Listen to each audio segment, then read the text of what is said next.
Olá, beleza, meus alunos do SEB? Bem, sejam bem-vindos ao nosso último bloco, o quinto bloco, referente à citologia, para que a gente possa realmente fechar com chave de ouro esse assunto que é tão explorado na parte dos vestibulares, né?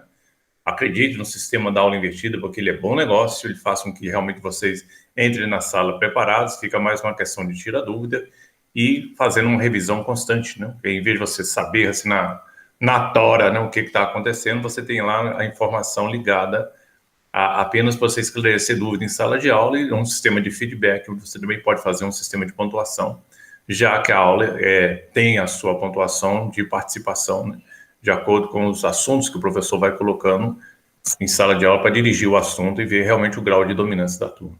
Portanto, acredite no sistema, faça um trabalho legal, procurem sistematizar isso bacana no caderno de vocês, né, seguindo a orientação que é colocada nas pranchas do estudo dirigido, que é a prancha 5, né, que vai falar sobre o bloco 5, acompanhando a mesma estrutura. Portanto, o grau de dificuldade é praticamente inexistente. A questão é ter uma boa vontade de fazer um bom serviço, principalmente com o caderno de vocês. Então vamos lá, vamos dar início à nossa aula de hoje, né, com relação à parte ligada aos componentes celulares. Nós vamos falar hoje especificamente de mesossoma, citoesqueleto, cápsula e plasmídio, né? São os componentes celulares que são apresentados para vocês nesse slide, né, especificamente falando. Então vamos puxar aqui e vamos apresentar com relação a uma imagem muito bonita de uma célula que eu gosto muito, né, que é considerada uma célula altruísta, que são as células que estão presentes dentro dos vasos sanguíneos, que são as hemácias, também conhecida como glóbulos vermelhos, também pode ser chamada de eritrócitos, né? Eu conheço como a célula altruísta, por quê? Porque ela se autossacrifica, eliminando o núcleo, por isso que ela fica essa parte abaulada, porque ela perde o núcleo, ela aborta o núcleo no momento que ela cai no sangue, porque ela é produzida na medula óssea vermelha, não tem núcleo, é uma célula anucleada, né? Aborta a maioria das mitocôndrias dela e fica uma célula especializada em transportar gases, devido à riqueza de proteínas especiais de transporte chamada hemoglobina, né, que se combina com o oxigênio, chamado oximoglobina, ou então se combina com gás carbônico, chamado carboxiemoglobina, mas com muito mais afinidade com o oxigênio do que com o gás carbônico. E aí fica nessa nobre função de transporte de gases no corpo humano. Isso é uma curiosidade em relação a esse tipo de célula, que o universo celular no corpo é fantástico. Tá? A primeira estrutura, então, que a gente vai falar é sobre essa que está indicada em seta, que é chamada de mesossomo. Trata-se de uma dobra da membrana, não existe uma denominação específica para ela, até porque, dentro de uma particularidade também, falando sobre essa estrutura, ela é uma enigma, né? Alguns autores falam que ela está envolvida com atividade de ATP, outros falam que ela tem a capacidade de orientação da divisão celular em relação ao material genético que fica preso nela, que é o nucleóide, que é essa massa de material genético que é o DNA, que é o único na célula. Mas a função dela não é bem definida, né? Na verdade, né? Ela ainda está sob efeito de estudo. Ela é exclusivamente bacteriana. Então, ela está presente em célula bacteriana, mas está ausente na célula animal vegetal. Portanto, é uma outra organela exclusiva de bactéria. Assim como você tem cápsula, e assim como você tem plasmídio, né? Que são estruturas tipicamente bacterianas. A particularidade interessante do mesossoma é que ele é formado, eles são, na realidade, dobras da membrana plasmática, e que ela é formada quando a célula está estressada. Olha que engraçado, eu não sabia que bactéria estressava, né? Mas quando o meio não está propício para ela está sob ataque de uma substância química, ou o meio realmente não é um meio que é favorável para a sua sobrevivência, ela forma essa membrana, que é chamada de mesossoma, que ainda continua sendo um mistério na área da biologia, para poder saber de fato o que se trata essa particularidade de comportamento de membrana que a pessoa não sabe explicar. Alguns deles falam que tem a ver com produção de ATP, mas isso aqui não tem confirmação, não. Alguns livros falam que ele envolve com a atividade de produção de ATP na célula, semelhante a uma crista mitocondrial, né? Mas isso ainda não foi verificado com verdade plena e absoluta, não. Tá? Então, dentro desse destaque localização, outra estrutura exclusivamente bacteriana, não existe essa estrutura nem em célula animal e vegetal. A próxima que a gente tem aqui é com relação ao citoesqueleto, né? Estruturas celulares como são representadas aqui, que você tem diversos tipos. Você tem aqui a chamada miofibrila, você tem aqui fibrilas intermediárias e aqui você tem os chamados microtúbulos. Esse elemento, né, esses elementos que são colocados é que de fato dão forma à célula, formando um elemento que a gente chama de citoesqueleto. Então, quando a célula é oval, porque essas distribuições dessas fibras, né, e dessas fibrilas, ele se dispõe de uma forma esférica, dando um aspecto, então, esférico a célula. Se tiver um formato de uma coluna, vai dar o aspecto prismático. Se ele tiver uma fósforo plana, vai dar o aspecto chamado pavimentoso e assim vai. Portanto, a forma da célula não é definida nem pela membrana plasmática, nem pelo citoplasma, é definida pelo citoesqueleto. É ele que desenha a geometria espacial de uma célula, né? Que é outra pegadinha que faz nos vestibulares, que os vestibulares apontam a membrana plasmática e o citoplasma como corresponsável da geometria espacial da célula, e é mentira.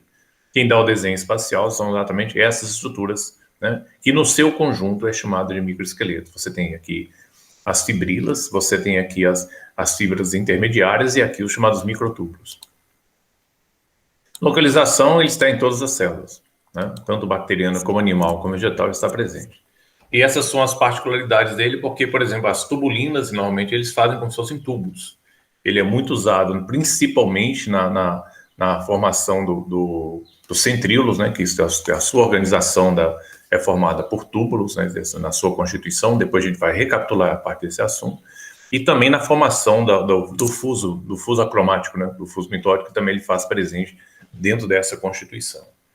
E ele tem capacidade, em alguns casos, também de fazer um sistema de contrações, né? de permitir com que a célula seja maleável de acordo com o movimento que é dado desse material. Então, as funções dele são múltiplas mesmo. Aqui você tem uma outra estrutura exclusivamente bacteriana chamada de cápsula. Repara que nesse modelo aqui você tem a região do citoplasma, você tem aqui os plasmídios, você tem aqui o nucleóide, você tem aqui um mesosoma, você tem aqui um flagelo, tá?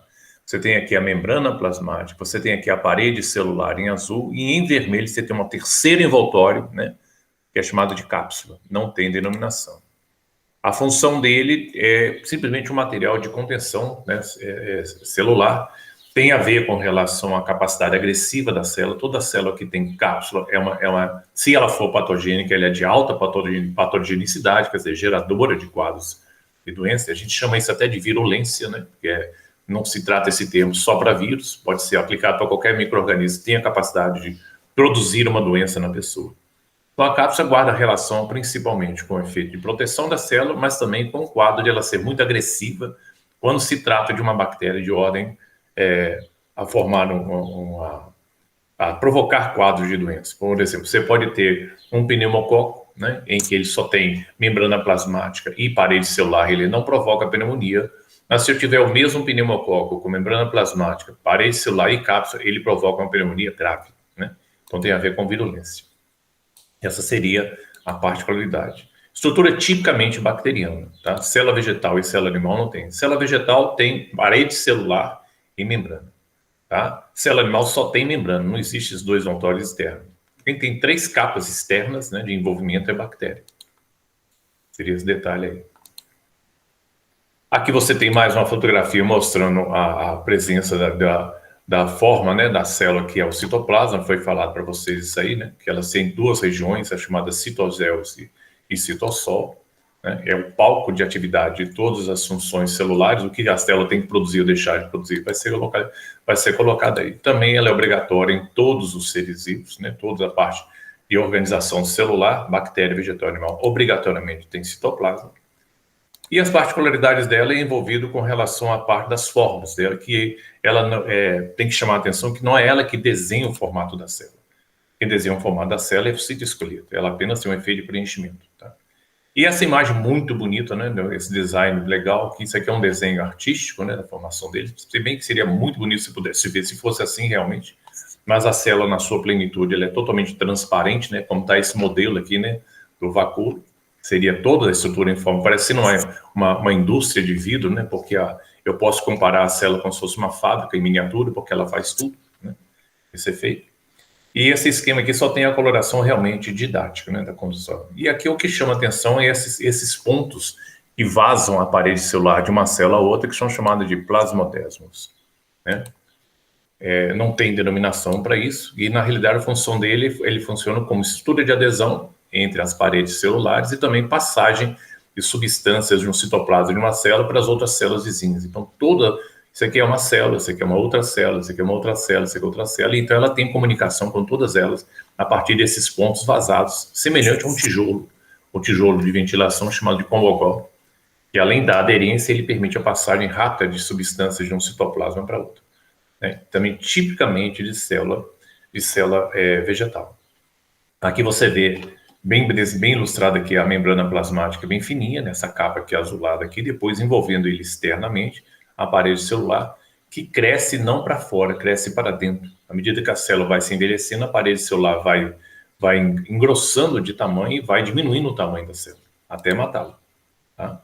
Então, a localização dele não está presente em bactérias, está presente em célula vegetal e ainda está ausente na célula animal. Então, repare que ele tem uma exclusividade da estrutura chamada plasmodérmica em célula vegetal. Na célula animal tem uma estrutura semelhante a ele, né? Unindo membrana de uma célula com membrana de outra célula, chamada de connexons, ou então a parte do chamado junção tipo GAP, que é uma especialização de membrana de adesão. Essa seria a particularidade de uma estrutura similar na célula animal, comparada com a mesma função do plasmodésmo, que é estabelecer união entre as paredes celulares e, ao mesmo tempo, troca de nutrientes de um citoplasma de uma célula com as células vizinhas. Aqui você tem 1, 2, 3, 4, 5, 6 células vizinhas. E aqui você dá para ver tudo. Ó. Você dá para ver aqui carioteca, dá para ver aqui a cromatina, dá para ver aqui o nucleolo. Dá para ver aqui o retículo plasmático rugoso, o retículo plasmático liso, dá para ver aqui o vacúolo hídrico, dá para ver aqui a estrutura estrela da célula vegetal, que são os plastídeos, também conhecido como cloroplasto. Dá para ver aqui a mitocôndria, dá para ver aqui um vacúolo, né, que é de reserva, da formação dela. Dá para ver aqui o Golgi-soma com a liberação de vesículos e dá para ver aqui um centrosoma sem a presença de centríolos. A presença de centríolos está presente, acontecem em vegetais que são inferiores, como as briófitas e pteridófitas. Gimnospermas e angiospermas que têm sementes, né, o centríolo se faz ausente. Então tá aí, isso aí fecha para a gente toda a organização dos blocos, né, ligados à parte de citologia que você deve dominar. Menino, se você conseguir dominar toda essa estrutura que está sendo colocada, você já está de bom tamanho. Tá? Significa dizer que você tem um domínio realmente legal dos assuntos que são apresentados para vocês em sala, ao longo dos vestibulares que você vai poder enfrentar. Esse tipo de dominância que você tem de estar bem nessa carga que está aí, já te dá um anteparo muito bom, né? Te dá uma base realmente muito legal. O resto são detalhes, né, que são colocados aí. Agora, uma atenção muito interessante que a gente vai voltar depois para tratar de vocês é com processos metabólicos. Como a célula come, como a célula produz proteína, essa coisa tá aí sim. Como a célula entra em efeito de divisão, como é que ela controla a parte das substâncias intracelulares e extracelulares para poder fazer, são os movimentos, né, que acontecem na membrana. Então, esses pormenores vão ser tratados com um pouco mais afinco, mais para frente, à medida que a gente vai desenvolvendo um assunto de citologia, porque, como falei com vocês, ele é extremamente amplo, né, nessa apresentação. Então, façam a parte de vocês, estudem direitinho, utilizem esse tipo de recurso que está sendo colocado para vocês da aula invertida quantas vezes for necessário, para que realmente vocês façam um bom trabalho. E esquematize da melhor forma possível no caderno de vocês e utilize o livro didático também como efeito referencial de consulta. Tá bom? Muito obrigado pela atenção de vocês, mais uma vez. Espero que realmente você tenha gostado da apresentação. Não esqueça de, quando você for visitar o link, botar o joinha lá para mim, né, registrar a presença de vocês, porque é uma solicitação do Google, já que eu estou utilizando, né, para você fazer nova postagem, e fala, bom, se você tem as pessoas que visitam lá, é recomendável que as pessoas também registrem a presença lá para saber que você realmente está usando um espaço e que está com uso público, né, que é importante isso. Então, mais uma vez, eu agradeço a atenção de vocês, se cuidem direitinho e depois a gente se encontra na sala de aula para esclarecer as novas dúvidas, né, se porventura houver. Obrigado mais uma vez, valeu, e a gente se encontra daqui a pouco. Até.